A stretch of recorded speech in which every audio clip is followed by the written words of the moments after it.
All right, today we're going over the 3 reasons why your back isn't growing, and if you fix these, you're no longer going to be a disappointment. But it's probably not what you think. Let's get after it. All right, reason number 1, your form sucks. Now, that might seem like an obvious one and an easy fix, but it's not, because during every single movement you're going to do for back, you're going to be in a constant battle to keep that supporting muscle or muscles from jumping in, taking over, and taking a Cleveland steamer on your chest. Don't believe me? Think about this. During every rowing exercise you're going to do, you're going to be fighting to keep those biceps out of it. If you're not careful during a deadlift, it'll turn into a poor man's squat. You can wake up the next morning after doing dumbbell pullovers and think, who the fuck kicked me in my triceps? And even on a hyperextension, if your form isn't locked in, it could turn into a controlled burn in those hamstrings. So how do we fix this charcuterie board of bullshit form?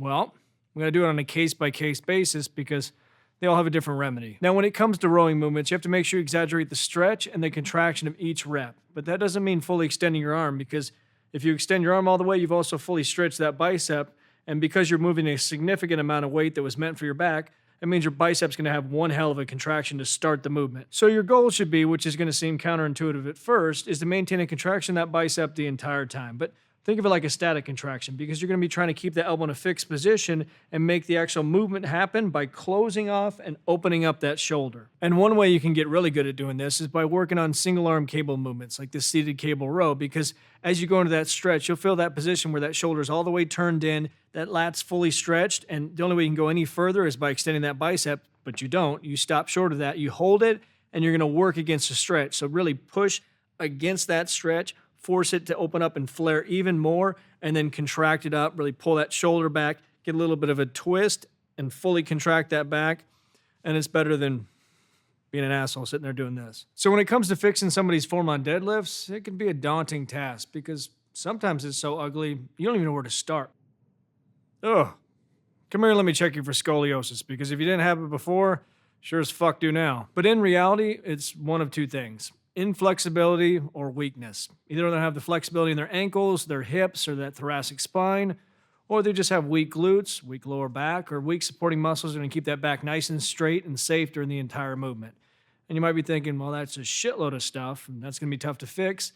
It is when you try to do it one at a time. But because we know all these muscles are involved in a deadlift, and usually your form doesn't go to shit right away, it happens as you get deeper into the stretch, we can use rack deads, that way you can get stronger in a step-by-step process. So now, instead of thinking, that was pretty light, I probably should go up and wait, you're gonna drop the pin and slightly increase the range of motion.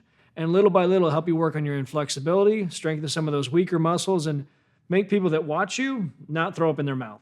So when it comes to dumbbell pullovers, or really any pullovers for that matter, it's a pretty easy one to fix because there's a very clear part of the movement that's dominated by your lats, and as you progress through it, your triceps start to take over. So unless you're sitting there thinking, well, I got shitty triceps and shitty lats, I don't care, then what you want to do is focus on getting a nice deep stretch, contracting up, and stopping before it jumps to anything else when you feel a peak contraction of that lat, and then go back down. You're really not focused on pulling all the way up, because if you do, you're going to feel like you got kicked in your triceps. Now, when it comes to hyperextensions, this is where I differ from a lot of people, because I think the traditional way of grabbing a 45-pound plate, holding a static contraction, and throwing yourself up is about the same as grabbing a dumbbell, curling it halfway up, and running around the gym like an asshole, high-fiving people.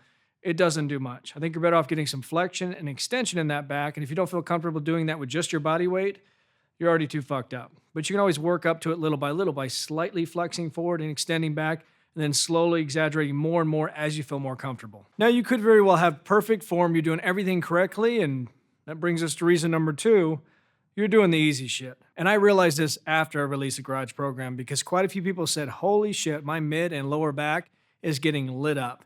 And a lot of that's because most people don't do exercises really calling your entire back to engage to complete the movement. And as much as I love seated cable rows because you can manipulate them and hit your back in different ways, given the option to do those or T-bar rows the rest of my life, I'm doing T-bar rows. And this one's also a quick fix, because all you have to do is ask yourself, am I doing this because it's the best possible movement for me right now, or is it because it's the easiest? Because sometimes you do want to lie on a bench and do a high dumbbell row, but if everything you've done that entire workout is a chest-supported exercise and you haven't touched your mid-back, then you're sucking at life. And if you already know this about yourself, just simply program this into your training. Going back to those dumbbell rows, you can do 2 sets where you're lying on the bench, you have that chest support, so really focus on that upper back, and then so you're not a complete mess, you can stand up and do 2 more sets where you engage that entire back. And reason number 3, you're not taking different grips, using different handles, or pulling from different angles that are all needed to have a fully developed back. And I can't emphasize this enough. You have to be thoughtful and purposeful with the way you train your back so nothing gets neglected. Because think about this. You have a straight bar and a lat pull down. The closer you walk those hands in, it changes what you hit. If you reverse your grip, changes it even more. If you tilt back slightly, it's going to change it again. If you're one of those people that just jerks it and lays all the way back to the ground, you're wasting your time. But it changes it. So take inventory as you go through your back workout and think, okay, if I'm hitting traps this day, did I make sure that I didn't just hit my upper traps, I hit my mid and lower traps as well? Did I engage those rhomboids? Did I pull in those rear delts? Did I engage those lats? Did I find a way to put stress on the lower part of my lats?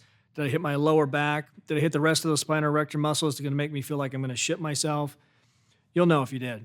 And if you need help with specific back workouts to kick your own ass with, I'll leave 2 links below. One's going to get you notified for when the full gym program comes out.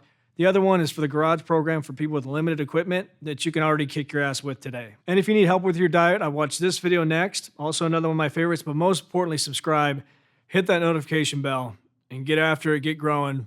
Talk to you soon.